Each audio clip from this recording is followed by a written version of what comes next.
return to their own land, and I will make them one nation on the mountains of Israel. Many Jews and Christians believe that this prophecy, talking about bringing the Jews back together into the land of Israel, was actually fulfilled in May of 1948 when the state of Israel was created in the land of Palestine.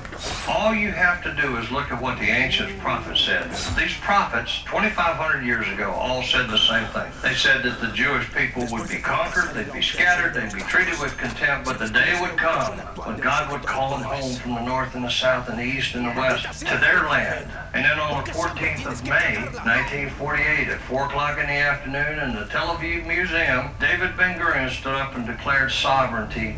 They know they're part of prophecy being fulfilled. Yeah. I don't know why God chose the Jews, but I know he chose them, and I know we're supposed to stand with them.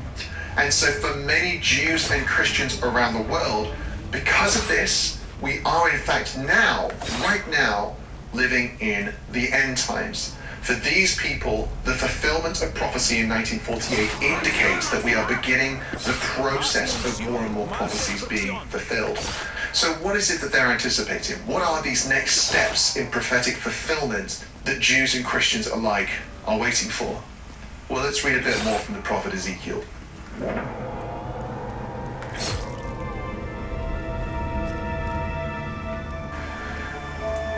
And one king shall be king over them all.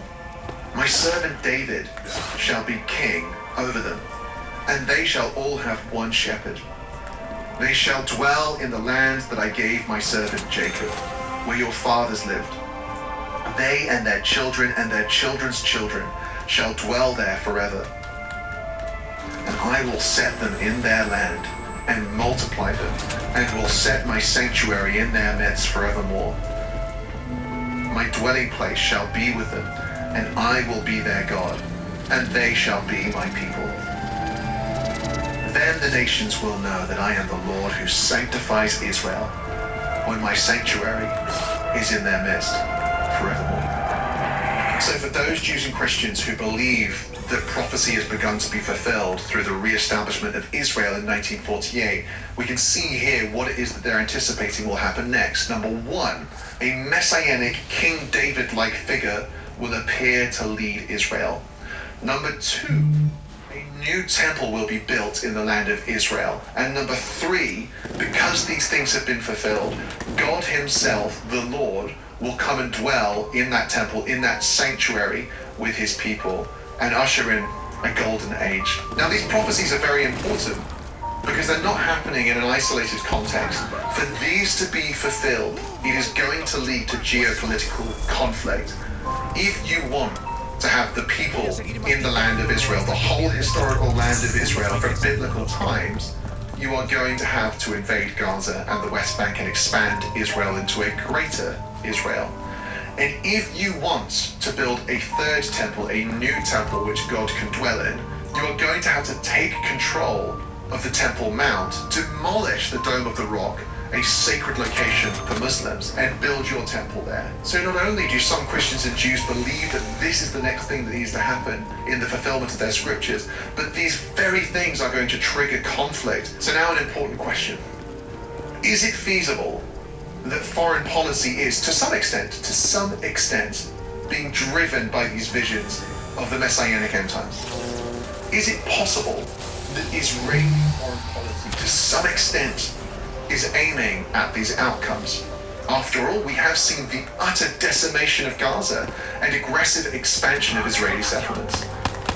Is it possible that AIPAC and the Israel lobby are pushing to influence Western governments so that they can ensure that these prophetic outcomes are secured? And is it possible that the Western leaders' complete inability to question or doubt Israel in spite of a genocide and in spite of doing everything wrong could somehow be related to some deep-held conviction that they have a divine mission? Now I know you're probably thinking that's too crazy, isn't it? It's too mad. How could that possibly be the case? We live in a modern world. There is no way that people at the highest echelons of power could really be so extreme, right? You know, you're informed of the Bible, but understand how the Bible is really being played out in real time on this piece of earth that is so critical to our common civilization. Could it be that President Trump right now has been sort of raised for such a time as this, just like Queen Esther, to help save the Jewish people from an Iranian menace? As a Christian, I certainly believe that's possible. We will continue to fight these battles. It is a never-ending struggle until that moment Pastor Fox spoke about, until the rapture. They abhor Christians and will continue to press against us until we make sure that we pray and stand and fight and make sure that we know that Jesus Christ as our Savior is truly the only solution for our world. Growing up in Sunday school, I was taught from the Bible, those who bless Israel will be blessed, and those who curse Israel will be cursed. And from my perspective, I want to be on the blessing side of it. Prophet Zechariah declared over 2,500 years ago, "So said the Lord, I will return to Zion, and I will dwell in the midst of Jerusalem, and Jerusalem shall be called the city of truth." This is Islamism, and it is a vicious cancer inside the body of 1.7 billion people on this planet, and it has to be excised. It was you, O Lord, who gathered the exiles from the nation and brought them home again. It was you who made statehood possible. It was you that gave a miraculous victory in 1967. Jerusalem is the city of God. Jerusalem is where Messiah will come and establish a kingdom that will never end. If that's what people are willing to say out loud, it makes you wonder what they say behind closed doors. Well, luckily, we have the Bible and we have the scriptures to tell us what such people believe. Let's go back to the prophet Ezekiel to see his vision of a final apocalyptic battle with a... World champ Lolo Jones has dominated the track and conquered the bobsled.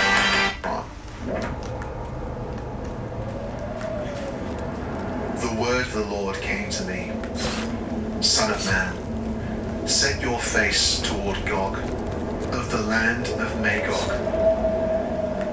Thus says the Lord God, behold, I am against you, O Gog, chief prince of Meshech and Tubal. And I will turn you about and put hooks into your jaws, and I will bring you out, and all your army, horses and horsemen, all of them clothed in full armor. Persia, Cush, and Put are with them. On that day, the day that Gog shall come against the land of Israel, my wrath will be roused in my anger. Every man's sword will be against his brother.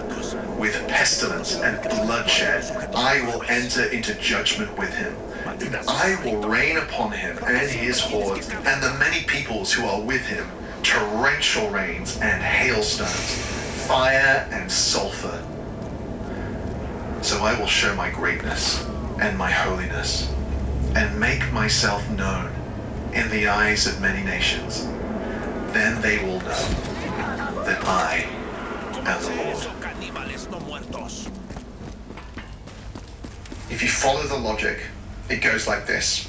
God reestablishes the state of Israel. That prophecy is fulfilled.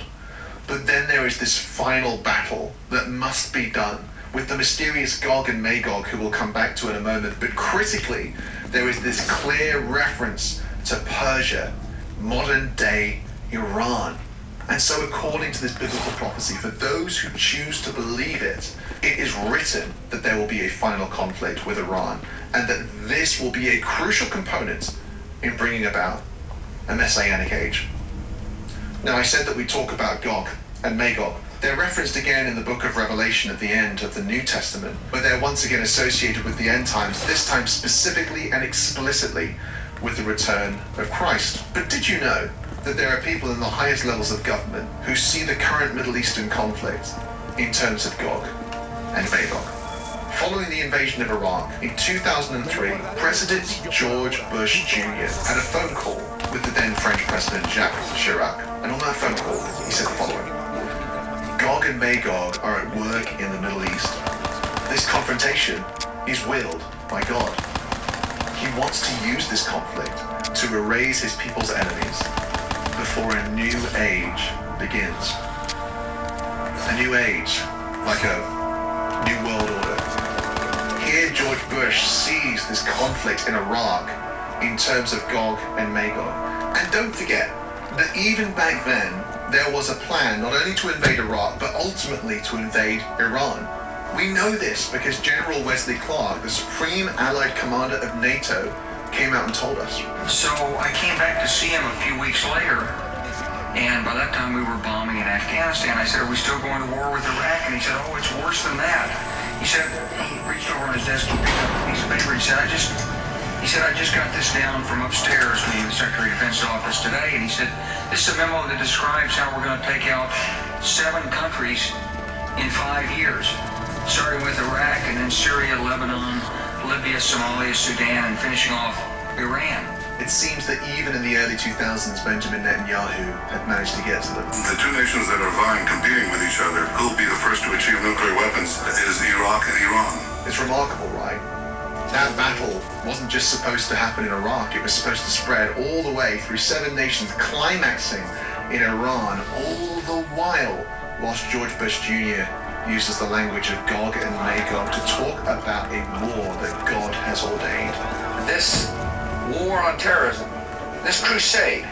Now, we don't have George Bush Jr. saying anything about what's happening right now in 2025, but we do have politicians in Israel, far-right, ultra-Orthodox politicians, who are increasingly feeling confident to come out and say exactly what they think is going on. This is Moshe Feiglin, a far-right politician in Israel who at one point came second to Benjamin Netanyahu in the leadership contest for the Likud party. אני פונה אליך, נשיא הרפובליקה האיראנית, עלי חמינאי. הגענו לאחרית הימים, הגענו לשעת האמת, הגענו לסוף הבירור ההיסטורי, הגענו ליום הדין. נדרש מאיתנו לדבר גלויות, להעמיק לשורשי הדברים ולגלות את הזהות האמיתית שלנו. מי אנחנו באמת? את מה אנחנו מייצגים? למה כל כך חשוב לכם להשמיד אותנו? והכי חשוב, מי כאן הולך לנצח ובגדול?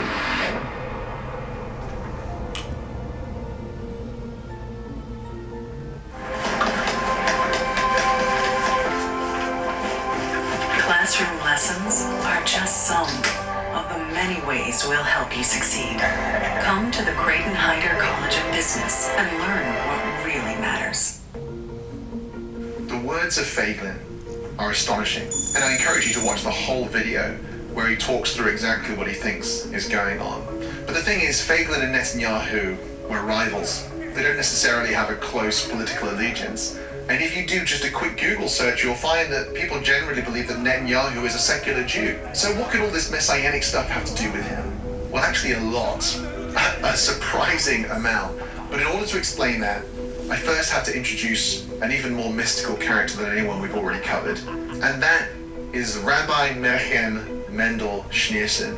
I apologize if I mispronounced his name. I honestly, I'm just doing my best. But fortunately for us, he went by the Rebbe as a shorthand, which is much easier. The Rebbe was one of the most influential Jews of the 20th century, and he had a close relationship with Benjamin Netanyahu. And in order to understand how Netanyahu thinks about biblical scripture and thinks about the Messiah, we first must understand the Rebbe. The Rebbe, up until his death in 1994, was the leader of a distinct branch of Hasidic Judaism called Chabad. Chabad Judaism has a global reach and aims at connecting Jews from all over the world. It also does important good deeds, like helping in disaster scenarios and giving disaster relief when bad things happen all around the world. But Chabad Judaism also has quite a distinct theology from other religions. If you read the beginning of Genesis, it's very clear that all human beings were created equal. God created man, humankind, in his image. And from the garden, where man was created, all nations formed. Meaning that even if you dislike a nation, or if you like them, if you are an ally or an enemy, all the peoples of the world are made in the image of God and therefore are worthy of respect, of the same ilk. You have that also in the American Declaration of Independence, I think, or was it the Constitution, where they say, we hold it self-evident that all human beings are created equal. The thing is that in Chabad Judaism, they have a slightly different perspective.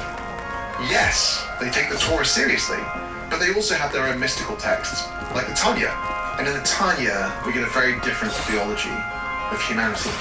In chapter 25, it's written that the soul of a Jew is hewn from the very essence of God. So very similar to what's written at the beginning of the Torah, that mankind was made in the image of God. But at the very beginning of the Tanya, one of the first things that is taught is that the soul of the nations of the world is different. In chapter 1 it says, the souls of the nations of the world derive from the kelipot.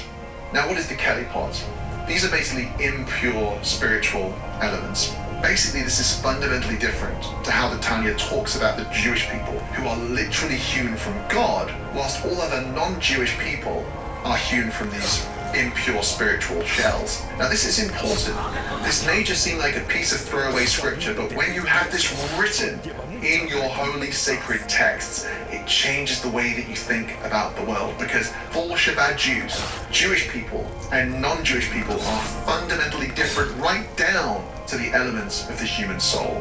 Now think back to the images that we've seen on TV of Gaza, of the relentless bombing and slaughter of women and children, the intentional destruction of hospitals, and ask yourself, what kind of theology could inspire such a massacre? I'm not saying that Shabbat Jews as individuals are to blame, but when you see the relationship between Netanyahu and the Shabbat movement, it might make you think about the actions that have been taken in Gaza. Now back to the Rebbe. The Rebbe not only was the leader of this movement, but he also added a new sense of urgency. He proclaimed that the Jewish people's redemption was near and the time of the Messiah was coming.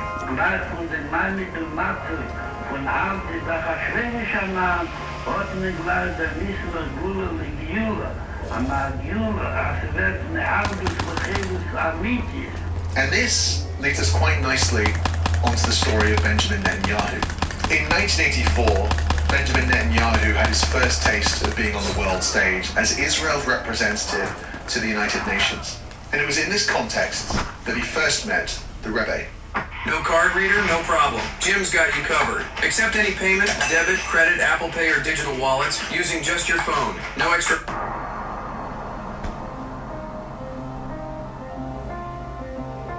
I met the Rebbe for the first time in 1984 when I came to the UN.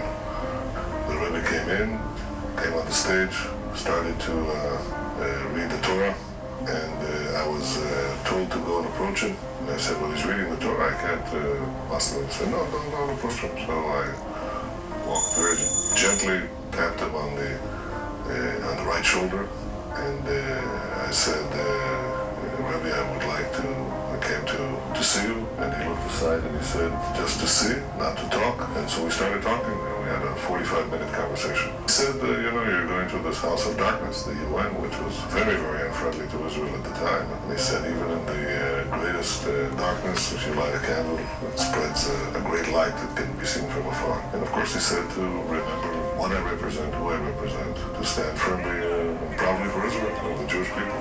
This was far more important than diplomacy. It was far more important than politics. It was the essence of things. And the Rebbe could get to the essence of things that were important for the Jewish people. After I went back to Israel, it was a continuous contact. And at the end of the day, keeping both land that is vital for us strategically and from a national and historic point of view, this was something that I think came very strong and very clear from him. When he was here, he was very strong about Shlomo Zohar. Yes. After he told me that his soul has been heavily sealed, he covered him with appointments at the Torah, etc. That was some reason for his not so strict about Shlomo Zohar.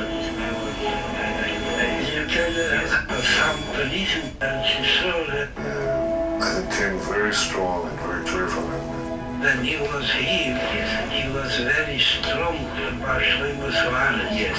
After he told me that his soul has been heavily sealed, he covered him with appointments at the Torah, etc. That was some reason for his not so strict about Shlomo Zohar. I've activated in Washington that if it will help, but he will become stricter than before. I'll be very happy about it to that. Just a few years later, Netanyahu would be elected into the Israeli parliament, the Knesset, for the first time. And right away, he made sure to have a meeting with his old friend, the Rebbe.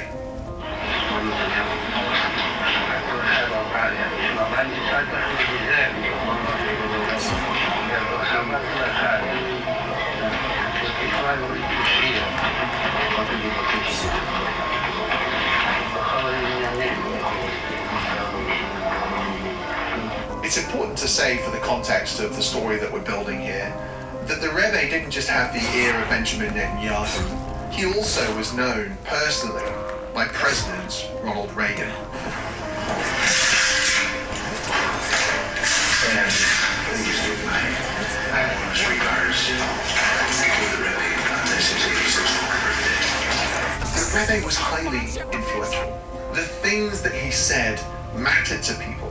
And so it must have been quite remarkable when a young Benjamin Netanyahu was told by the Rebbe that he would become the Prime Minister of Israel.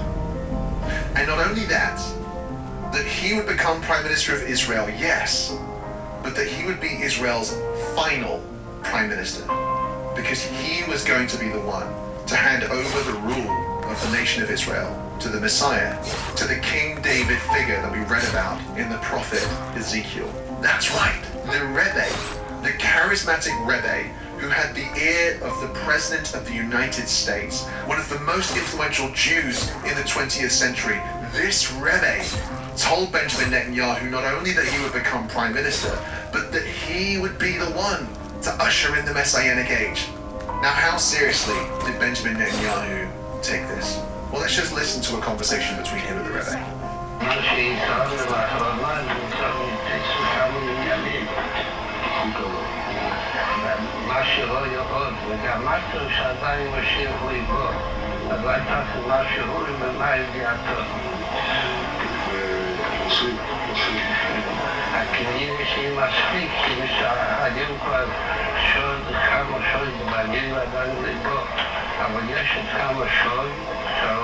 Netanyahu would fulfill the first part of this prophecy in 1996, becoming Israel's Prime Minister, just as the Rebbe had prophesied.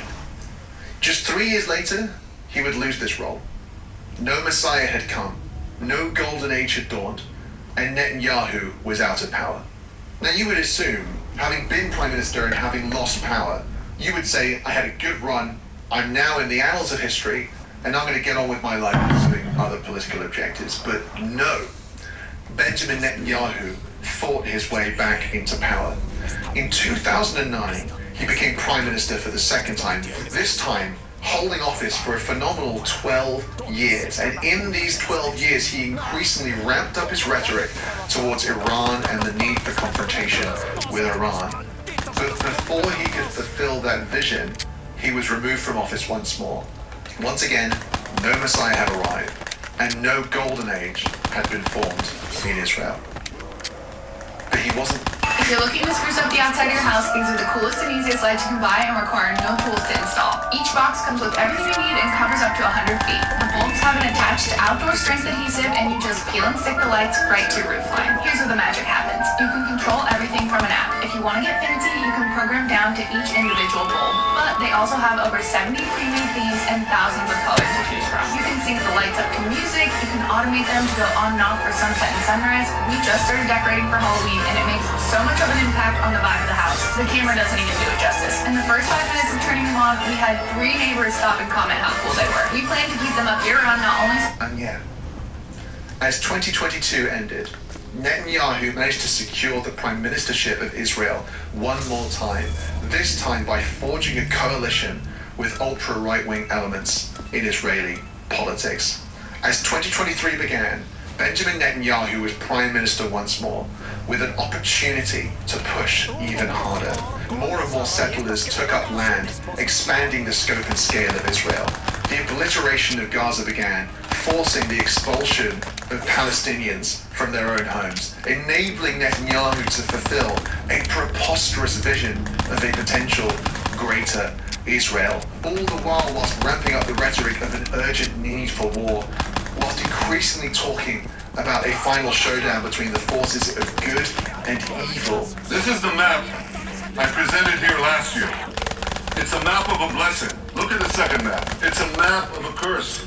On the one hand, a bright blessing, a future of hope. On the other hand, a dark future of despair. We will not realize the promise of a better future unless we, the civilized world, are willing to fight the barbarians. אנחנו בני האור, הם בני החושך, והאור ינצח את החושך. And using more and more biblical language to force his rhetoric. The Bible says that there is a time for peace and a time for war. This is a time for war. Netanyahu's third term has been beyond extreme.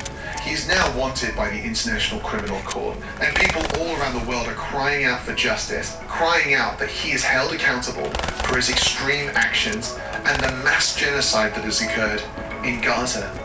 And yet it seems that Netanyahu is a man who believes almost as though the courts of human justice are soon to be obsolete. He doesn't seem concerned or scared about the possible implications of what might happen to him when all of this wraps up. And perhaps that could be best explained by the possibility that he doesn't believe that such courts will be relevant soon. All of this apocalyptic rhetoric, all of this warmongering, all of this aggression, what is it really for? This isn't a fight for peace. It's a fight for prophecy. And perhaps this can explain why our Western leaders seem so utterly incapable of questioning or holding him to account. Instead, we see Donald Trump, a man who refuses to bow to anyone, acting as Netanyahu's lapdog. And we see strange American politicians talking about Netanyahu in terms that would imply that he was almost God himself. Where could all of this be coming from? I can't tell you what to believe. But even if you're not convinced that we're seeing the Western and Israeli powers pushing towards an apocalyptic messianic climax, there's still a lot more to say. We haven't even talked about the role of non-human intelligence.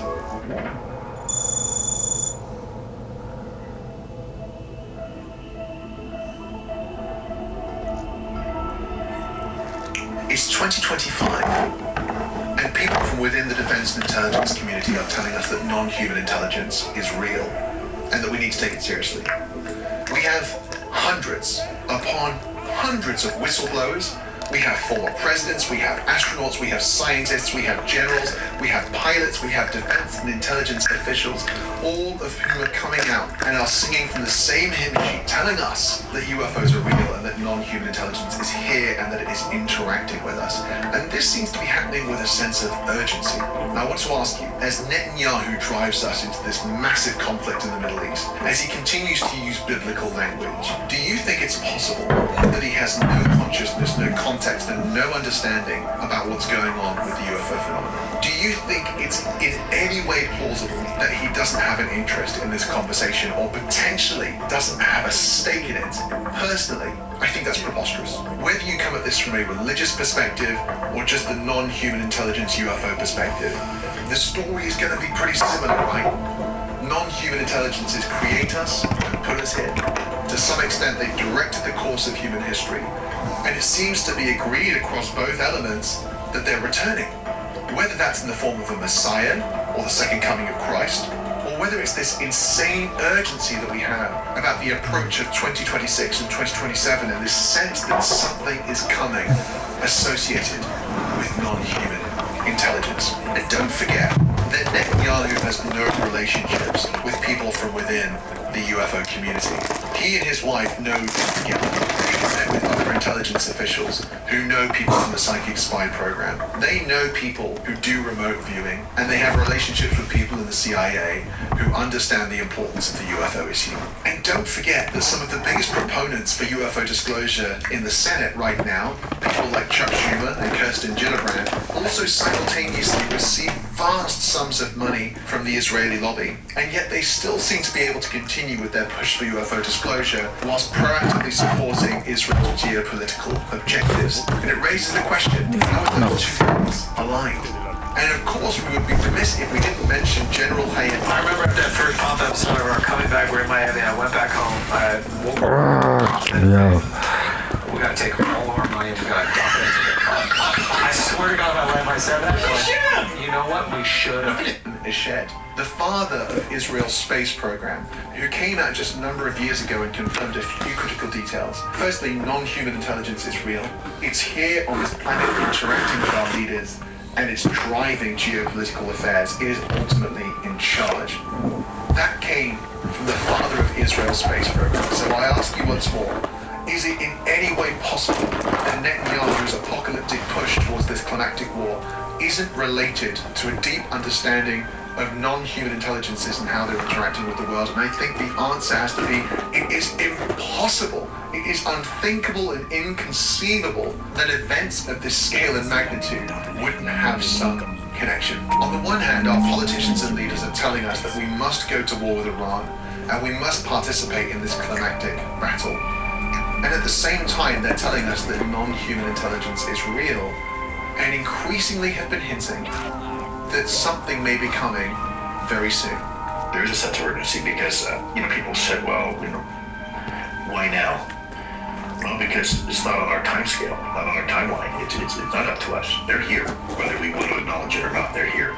The question is why? What's the purpose? I can understand why they're moving to expedite. Yes, there is a constraint of time. Right, yeah, and I'll say this much. That year has come up in a classified setting, in a skiff that I was in Washington, D.C. I was asked, John, what have you heard about 2027 and this phenomenon? But what's the timeline that these scientists have related to you? I was told, this was like last year, I was told between 5 and 7 years. I don't think we're going to be in any shape in a decade to be doing very much of anything, so I'm not hopeful for the future direction that we're moving in. And the future direction, climate-wise, AI, climate-wise and geopolitical-wise, that's the thing I think is going to kind of come. I think things are going to be pretty difficult starting in a few years. And from what I've been told by sources. What does that mean? It's going to be difficult. I can't say specifically. I don't know that much yet, and I can't really say, but just that a lot of what we take for granted now in life, I don't think is going to be, we're not going to have it. A lot of things we have now that makes our lives as wonderful as they are. I'm just concerned. That's all. Yeah. So I don't think 10 years in the future. I only think 3 or 4 years into the future. Mm-hmm. It's too uncertain past that point? I would say so, yeah. The only thing I will say, and I think it's apparent to everybody here, that we certainly have been engaging with it a lot more. Uncertain. I'm just concerned. That's all. Yeah. So I don't think 10 years in the future. I only think 3 or 4 years into the future. Mm-hmm. It's too uncertain past that point? I would say so, yeah. The only thing I will say, and I think it's apparent to everybody here, that we certainly have been engaging with it a lot more in the last, 80 years, particularly in the last 20, would lead us to believe that perhaps something is going to happen. Some of the people I chat with who deal with this, mentioned that they feel like maybe something is going to be happening soon.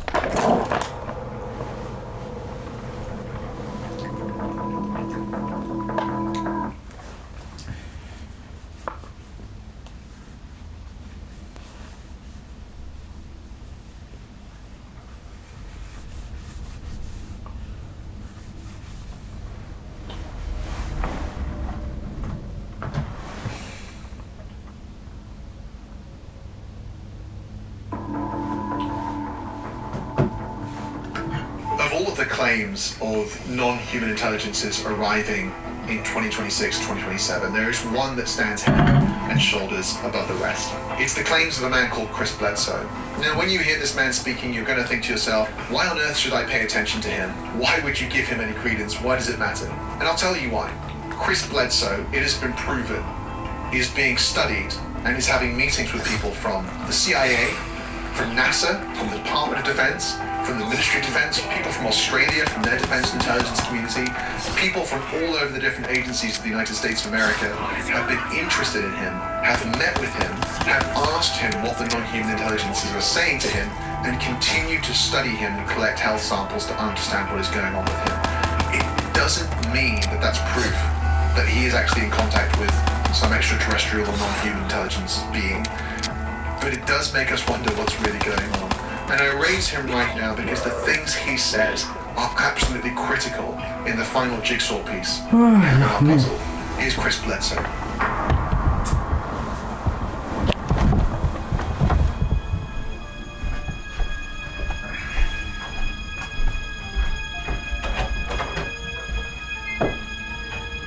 I'd be yelling out in my sleep and screaming and talking, and they were in there filming me with cell phones and iPads while I'm doing this, saying stuff, weird stuff, like seeing beings and on Mars and all kinds of weird stuff.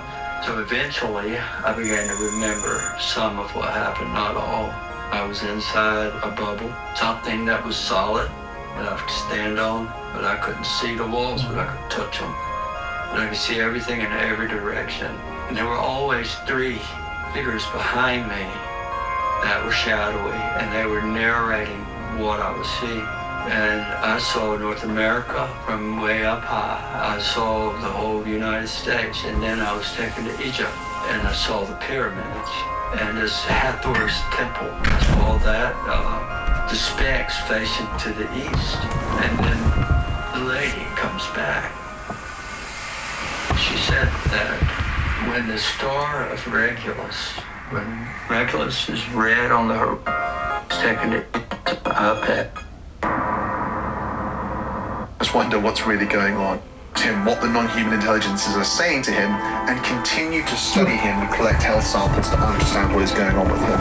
It doesn't mean that that's proof that he is actually in contact with some extraterrestrial or non-human intelligence being. But it does make us wonder what's really going on. And I raise him right now because the things he says are absolutely critical in the final jigsaw piece we have in our puzzle.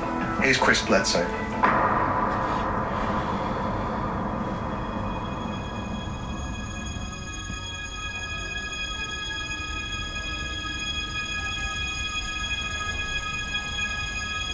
I'd be yelling out in my sleep and screaming and talking, and they were in there filming me with cell phones and iPads while I'm doing this, saying stuff, weird stuff, like seeing beings and on Mars and all kinds of weird stuff.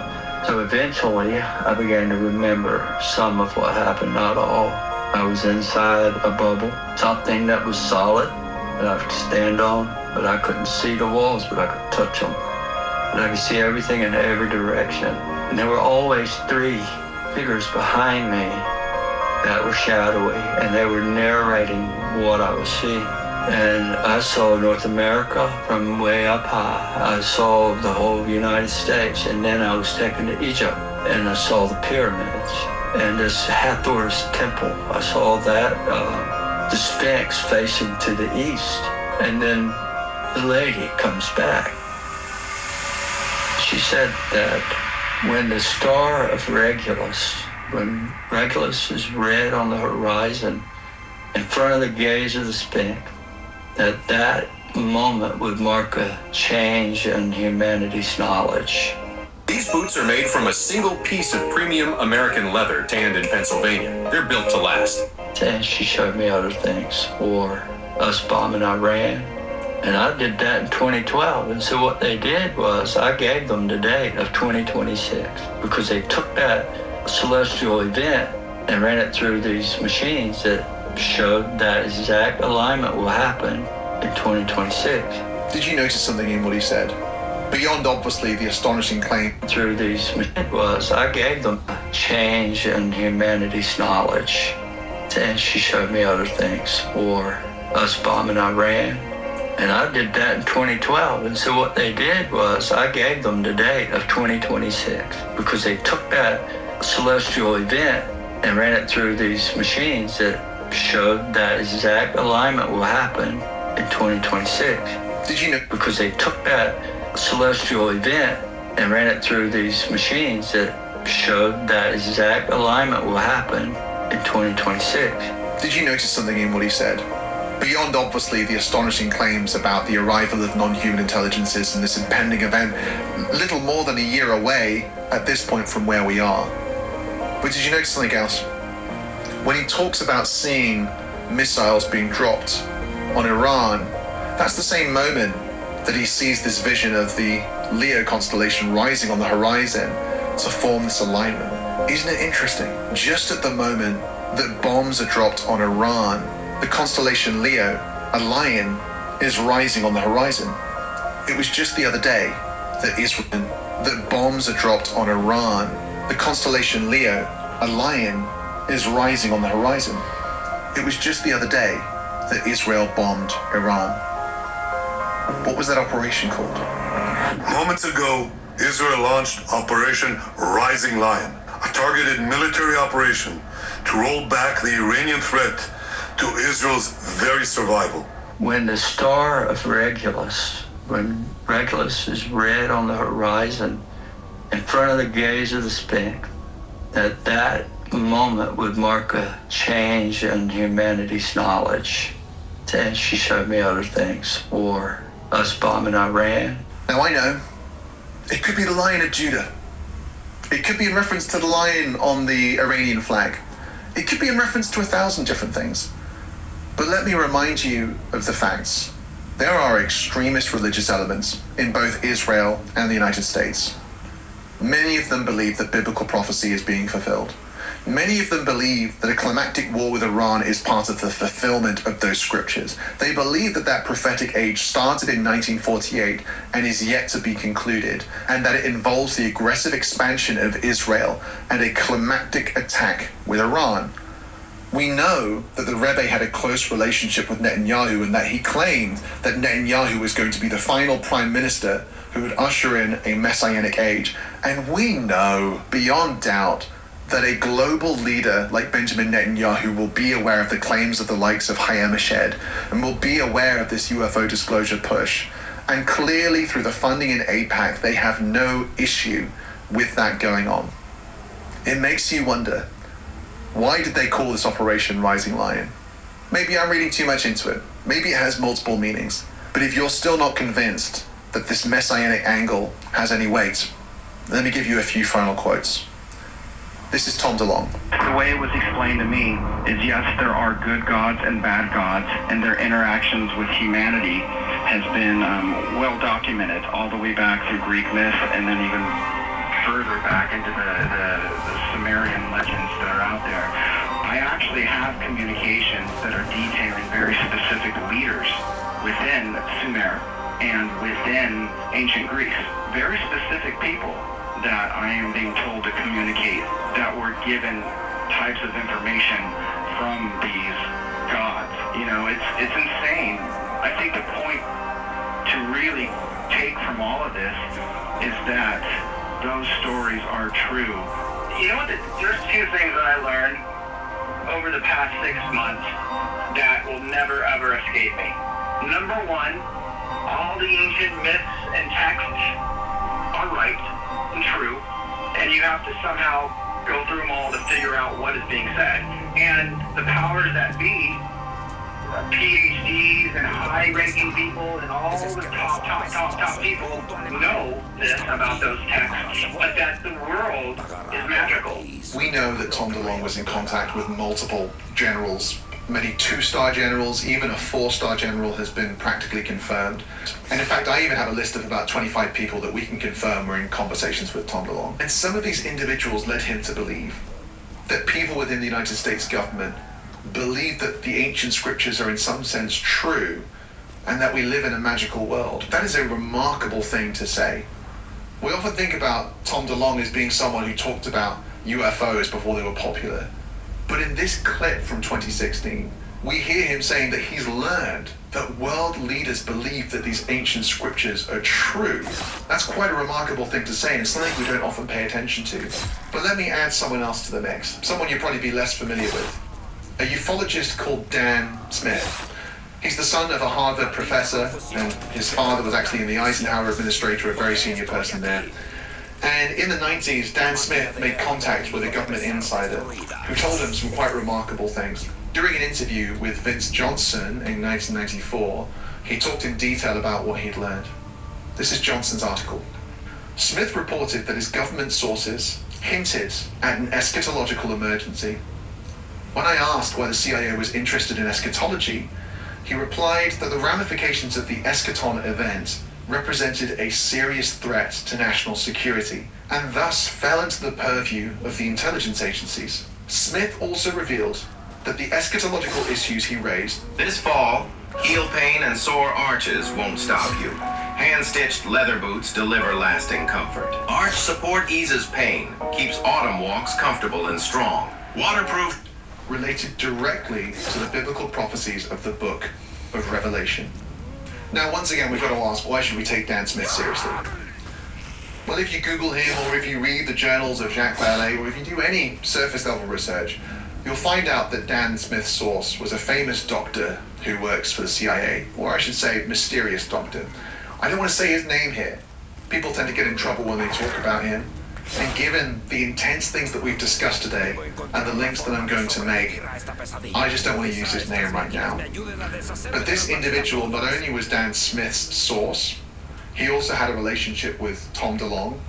He's also known by John Ramirez and Jim Semivan, people who've talked about a possible impending event. He was also someone who was present with the Bledsoes and actually threatened them and told them not to speak about what they'd heard or what had been happening to them. And also, according to Dan Smith, he's an individual who has briefed presidents on critical national security issues, including President Trump. Now, I'm not saying that this individual is responsible for some apocalyptic conspiracy and that he's pushing this idea of eschatology, but I do think those relationships are interesting. And if you know the doctor I'm speaking about, I think there's a thread to pull there. But regardless of that, as we look at all of this data, I think the answer to the question, may some of our Western and Israeli leaders, some of the people who are driving foreign policy, is it possible that they see what is happening through an apocalyptic, messianic lens? And I think the answer is yes. I'm not saying it explains everything, but I think it explains a hell of a lot more than our current attempts to understand what is unraveling before our eyes. But just before you go, just before we wrap up, I want to spin you on your head just one more time. For that final spin, I'm going to leave you in the capable hands of Chris Bledsoe. But before I roll that clip, I just want to say thanks very much for listening. If you've watched all the way to the end, please subscribe, like, comment, all that stuff. If you found this useful, I really appreciate it. It actually just gives me fuel and motivation to continue. My name is Jason Samosa. This has been Jason Samosa's Ufology Moment.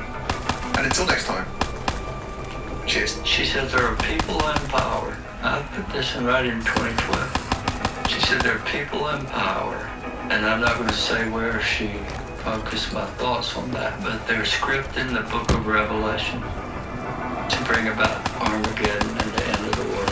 They're doing it intentionally, and that's what she told me.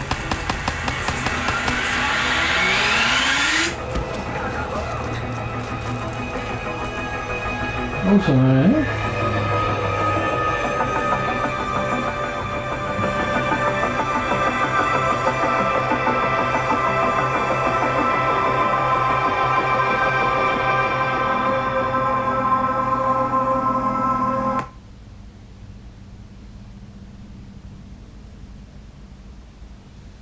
Get a 3.75 APY with Robinhood Gold, which is much higher than the national average.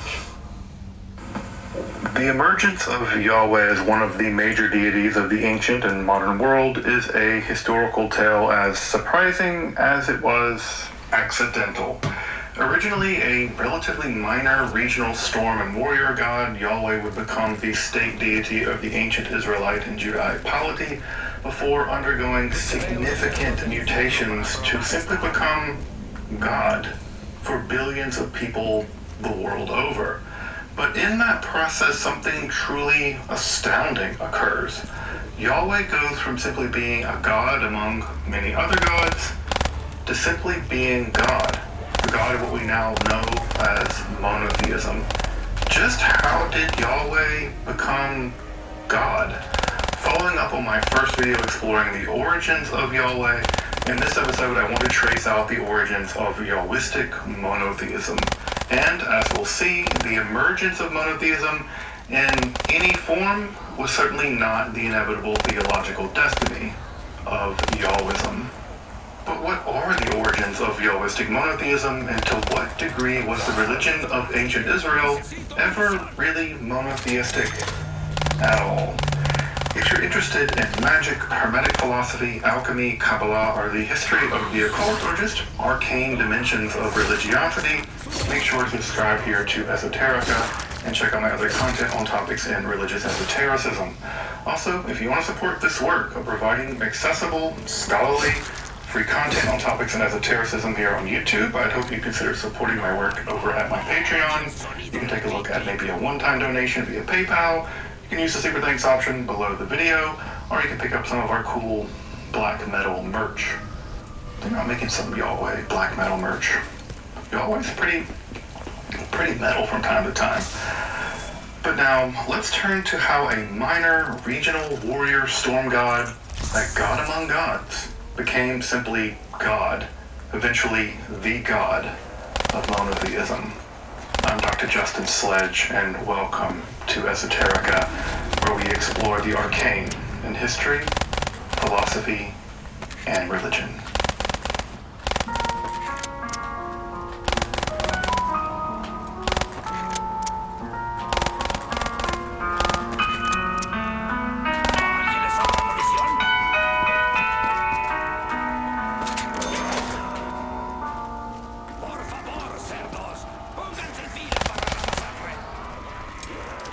So, summarizing a bit from my first episode on Yahweh, which would probably be helpful to watch before this one, you can check it out in the card above. What the earliest Israelite and archaeological evidence suggests is that Yahweh was not an indigenous god. That pantheon is in fact very well attested in Bronze Age Ugaritic myth cycles. No sign of Yahweh. He's just not there yet. However, the Israelites appear into history in the 13th century, and Yahweh is attested as their national god by the mid-9th century Mesha Stele, although in that case it's where Yahweh's been defeated and some stuff has been stolen. But anyway, Yahweh's there. The more archaic strata of Israelite literature preserved in the Hebrew Bible seems to stress Yahweh as a thunderstorm god, not a Mediterranean storm god, and a warrior god, a raiding god associated with the region around Mount Seir and what is now southern Jordan and northwestern Saudi Arabia. This deity was eventually imported into the cult center at Shiloh, probably through caravan trade based on the earliest data from the earliest Israelite poetry. With the power vacuum of the Bronze Age collapse and the relatively inaccessibility of the Judean highlands to a large imperial army, arose state-like polities for whom Yahweh was an important, though not the only deity. Over time, Yahweh was merged with the various Ugaritic fatherly god, specifically El, before being assimilated and conflicting with the Canaanite storm deity Baal. The northern Israelite and southern Judahite cults would develop with some independence from one another, and whether they were ever connected into a united early monarchy is debatable. The northerners were much more comfortable, even enthusiastically syncretistic and iconographical, with the southerners, while perhaps comfortable with Yahweh along with a consort, Asherah, were seemingly a bit less syncretistic and less comfortable with representations of Yahweh, a position sometimes referred to as anaconism. That is to say, they don't like representations of their god. But, again, the data's all over the place. The general theological disposition of the region was probably a form of Yahwistic henotheism. That is to say, Yahweh is our god, even if other gods exist. My dad can beat up your dad. Or even Yahweh monolaters, though that does seem to be a minority position until the Babylonian exile beginning in the 6th century. In short, Yahweh is imported into this region of ancient Israel, undergoes a process of integration with a local pantheon before emerging as the national god, worshipped to varying degrees among other deities, from the Canaanite gods, various astral deities, the Queen of Heaven, and other regional deities that come and go. How then, from this theological situation, does the trajectory towards monotheism take shape? And that's going to be a big deal of what we're studying in this episode. But first, what do I mean by monotheism? Simply put, I take monotheism to be a... You guys can see the nights here in the metros in Barcelona is like free for all, no police, no security. Look, look, look. This is insane, guys. And then they're telling me I can't film. This is insane, man. Looks like a third world country. My God, guys. And of course, because we're in a first world country in modern Europe, the train stations don't even have AC. So all the tourists and locals have to resort to using fans because it's so damn hot. It must be about 40 degrees in here. No airflow, no AC, no fans, nothing. Absolutely ridiculous. Look at this, everybody's suffering from the heat. This is mental. They don't even have AC. Train. You want this? Okay. Enjoy.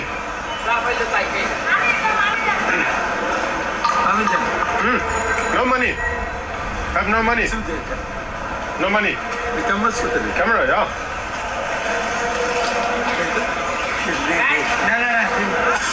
Oh man, the pollution in this place. I'm barely breathing. I'm scared. I've never done anything like this. No.